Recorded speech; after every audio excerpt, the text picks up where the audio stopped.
మనందరికీ ఈ అనుభవం ఉండే ఉంటుంది కదా. చెయ్యాల్సిన పనుల లిస్టేమో చాంతాడ్లా ఉంటుంది.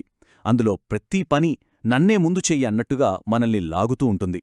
ఈ గందరగోళంలో అసలు దేనికి ప్రాధాన్యతివ్వాలి, ఏది ముందు ఏది తర్వాత అని తెలియక భయంకరమైన ఒత్తిడికి లోనవుతాం. సో ఈ సమస్యకు ఒక అద్భుతమైన పరిష్కారం గురించి ఈరోజు మనం వివరంగా చూద్దాం. ఈ మాట వినండి, ఇందులో ఎంత లోతైన అర్థముందో గదా. ప్రతి చిన్న పనిని మనం ఒక పెద్ద ఎమర్జెన్సీలా భావిస్తూ పరిగెడితే చివరికి మన శక్తి, మన సమయం, మన మానసిక ప్రశాంతత అన్నీ కాలిపోతాయి. సరిగ్గా ఈ సమస్యను పరిష్కరించడానికే ఈరోజు మన ఈ విశ్లేషణ. సరే, ఈ అత్యవసరం అనే మాటుంది చూశారు, అదొక నియంతలా మనల్ని పరిపాలిస్తూ ఉంటుంది. మనల్ని గడియారంతో పాటు నిరంతరం పరిగెత్తిస్తూ నిజంగా ముఖ్యమైన మన భవిష్యత్తును మార్చే పనుల మీద దృష్టి పెట్టకుండా చేస్తుంది. సో ఈ నియంతృత్వం నుంచి మనం ఎలా బయటపడాలో ఇప్పుడు చూద్దాం. ఇక్కడే అసలు సమస్య మొదలవుతుంది. అన్నీ ముఖ్యమైనవే అనిపించినప్పుడు ఏ నిర్ణయం తీసుకోలేక అక్కడే ఉండిపోతాం. దీన్నే పారాలిసిస్ బై ఎనాలిసిస్ అంటారు. అయితే ఈ గందరగోళాన్ని ఛేదించడానికి ఒక ఫేమస్ పద్ధతి ఉంది, కానీ దానిలో ఒక చిన్న సమస్య ఉంది. చాలామంది ప్రాధాన్యతను సెట్ చేసుకోవడానికి ఐసెన్హోవర్ మ్యాట్రిక్స్ అనే ఒక పాపులర్ టూల్ని వాడతారు. ఇది చాలా పవర్ఫుల్ అనే చెప్పాలి, కానీ దానిలో ఒకే ఒక్క చిన్న లిమిటేషన్ ఉంది. ఆ లిమిటేషన్ ఏంటో మనం అర్థం చేసుకుంటేనే ఇంకా మెరుగైన కొత్త మార్గాన్ని మనం కనుక్కోగలుగుతాం. సో ఇదే ఆ ఐసెన్హవర్ మ్యాట్రిక్స్. సింపుల్గా చెప్పాలంటే ఇది మన పనుల్ని 4 పెట్టెల్లో పెడుతుంది. 1 ముఖ్యమైనవి, అత్యవసరమైనవి. 2 ముఖ్యమైనవి కాని అత్యవసరం కానివి. 3 ముఖ్యం కానివి, అత్యవసరమైనవి. 4 ముఖ్యం కానివి, అత్యవసరం కానివి. చాలా సింపుల్గా, నీట్గా ఉంటుంది. అయితే అసలు చిక్కంతా ఇక్కడే వస్తోంది. ఏ పనిని అత్యవసరమనాలి, ఏ పనిని ముఖ్యమనాలి, ఈ రెండింటి మధ్య గీత ఎక్కడ గీయాలి? ఉదాహరణకు, ఒక ఈమెయిల్ వచ్చింది, వెంటనే రిప్లై ఇవ్వాలి అనిపిస్తోంది. అది అత్యవసరమా, మరి అది నిజంగా ముఖ్యమా? ఈ పదాలకు స్పష్టమైన నిర్వచనం లేకపోవడం వల్ల మనకు మనమే కథలు చెప్పేసుకుని తప్పుడు పనులను తప్పుడు బాక్సుల్లో వేసేస్తాం. ఈ కన్ఫ్యూజనే మొత్తం గందరగోళానికి కారణం. సరిగ్గా ఈ కన్ఫ్యూజన్ని, ఈ అస్పష్టతను దూరం చేయడానికే ఏమీ ల్యాండినో ది ఫోకస్ ఫ్లో అనే ఒక కొత్త పవర్ఫుల్ ఫ్రేమ్వర్క్ని రూపొందించారు. ఇది అత్యవసరం, ముఖ్యం లాంటి గందరగోళ పదాలకు బదులుగా చాలా క్లియర్గా, ప్రాక్టికల్గా ఉండే ఒక పరిష్కారాన్ని మన ముందుంచుతుంది. ఒక్కసారి ఈ రెండింటి మధ్య తేడాను గమనించండి. ఐసెన్హోవర్ మ్యాట్రిక్స్లో 4 కన్ఫ్యూజింగ్ విభాగాలుంటే ఫోకస్ ఫ్లో ఫ్రేమ్వర్క్లో 6 స్పష్టమైన కేటగిరీలుంటాయి. ముఖ్యంగా ఇది అత్యవసరం మీద కాకుండా సమయం, ఇంకా ఆ పని యొక్క ప్రభావం మీద ఆధారపడి ఉంటుంది. ఇదే మనకు కావాల్సిన క్లారిటీ.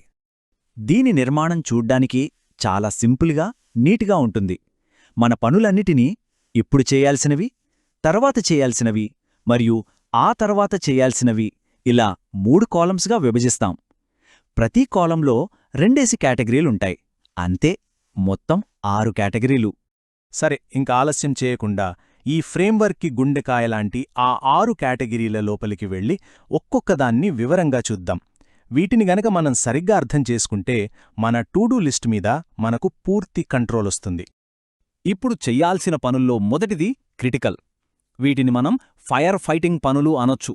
అంటే వెంటనే ఆర్పకపోతే పెద్ద నష్టం జరిగిపోతుంది. వీటిని రాబోయే 24 గంటల్లో ఖచ్చితంగా పూర్తి చెయ్యాలి. ఉదాహరణకు ఆలోచించండి. పిల్లల్ని స్కూల్ నుంచి టైంకి తీసుకురావాలి, లేదా టీంకి జీతాలివ్వాలి. వీటిని మనం రేపటికి వాయిదా వేయగలమా? అస్సలు కుదరదు కదా. ఇవే క్రిటికల్ పనులు. ఇప్పుడు చెయ్యాల్సిన వాటిల్లో 2వ కేటగిరీ ముఖ్యమైనవి అండ్ అత్యవసరమైనవి.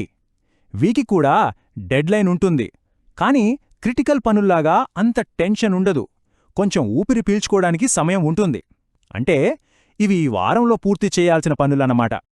అంటే ఈ వారంలో అటెండ్ అవ్వాల్సిన సేల్స్ మీటింగ్స్ లాంటివి, లేదా ప్రతి వారం మీరు పోస్ట్ చేసే యూట్యూబ్ వీడియో వెంటనే చేయకపోయినా ఈ వారంలోపు పూర్తి చేయాలి. ఓకే, ఇప్పుడు మనం తర్వాత కాలంలోకి వచ్చాం. ఇక్కడే అసలు మ్యాజిక్ ఉంది. ఇందులో మొదటిది ముఖ్యమైనవి కానీ అత్యవసరం కానివి. నిజం చెప్పాలంటే ఇవే మన ఎదుగుదలకి అసలైన పునాది వేసే పనులు. మన దీర్ఘకాలిక లక్ష్యాలను చేరుకోవడానికి ఇవి చాలా అవసరం. ఉదాహరణకు, ఒక కొత్త పుస్తకం రాయడం, లేదా మీ టీం కోసం ఒక ట్రైనింగ్ ప్రోగ్రాం ప్లాన్ చేయడం వీటిని ఈరోజే చెయ్యమని ఎవరూ ఒత్తిడి చెయ్యరు, కాని వీటిని చేస్తేనే భవిష్యత్తులో నిజమైన ఎదుగుదల ఉంటుంది. తర్వాత చెయ్యాల్సిన వాటిల్లో రెండో కేటగిరీ మెయింటెనెన్స్. ఈ పనులు అచ్చం ఒక మిషన్కి గ్రీజ్ రాయడం లాంటివి. మనం వీటిని క్రమం తప్పకుండా చేస్తూ ఉంటేనే మన పనులు, మన బిజినెస్లు స్మూత్గా ముందుకు వెళ్తాయి. అంటే ప్రతిరోజూ సోషల్ మీడియాలో పోస్ట్ చేయడం లాంటివి, లేదా బిజినెస్ని ప్రమోట్ చేయడానికి రెగ్యులర్గా ఇంటర్వ్యూస్ ప్లాన్ చేసుకోవడం, ఇవన్నీ ఈ కేటగిరీ కిందకే వస్తాయి. చివరగా ఆ తర్వాత కాలం. ఇందులో 2 రకాలున్నాయి. ఒకటి గ్రోత్, అంటే మనల్ని మనం మెరుగుపరుచుకోవడం, కొత్త స్కిల్స్ నేర్చుకోవడం. రెండోది లగ్జరీస్, అంటే మనకోసం మనం కేటాయించుకునే సమయం, సెల్ఫ్ కేర్ అన్నమాట. చూట్టానికి ఇవి అత్యవసరం అనిపించవు. ఒక నెట్వర్కింగ్ ఈవెంట్కి వెళ్లడం, లేదా ఒక ఫ్యామిలీ ట్రిప్ ప్లాన్ చేయడం, వీటిని మనం ఎప్పుడూ చివర్లో పెడుతుంటాం. కాని నిజానికి మనల్ని రీఛార్జ్ చేసేవి, మనల్ని సంతోషంగా ఉంచేవి ఇవే. వీటిని నిర్లక్ష్యం చేస్తే బర్నౌట్ అవ్వడం ఖాయం. సరే, బాగుంది. పనులన్నిటినీ ఇలా 6 కేటగిరీలుగా విడగొట్టాం. కానీ ఆ తర్వాతేంటి? వీటిని నిజంగా చేసి చూపించడమెలా? దానికూడా ఒక సింపుల్ 3 స్టెప్ ప్లాన్ ఉంది. ఈ ప్లాన్ చాలా సింపుల్.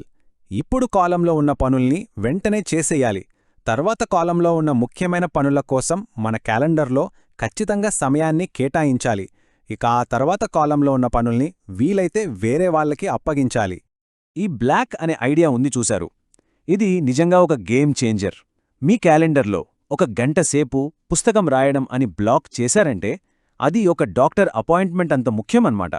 దాన్ని ఎట్టి పరిస్థితుల్లోనూ మార్చకూడదు. ఇలా చేసినప్పుడు చిన్న చిన్న అత్యవసర పనులు ఆ విలువైన సమయాన్ని దొంగిలించకుండా ఒక కవచంలా ఇది పనిచేస్తుంది.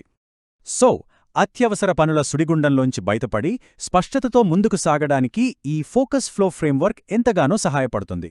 మరిప్పుడు అసలు ప్రశ్నేంటంటే, మీ జీవితంలో నిజమైన మార్పును తీసుకురాగల ఆ ఒక్క ముఖ్యమైన పనేది? దానికోసం మీ క్యాలెండర్లో ఎప్పుడు సమయం కేటాయిస్తున్నారు?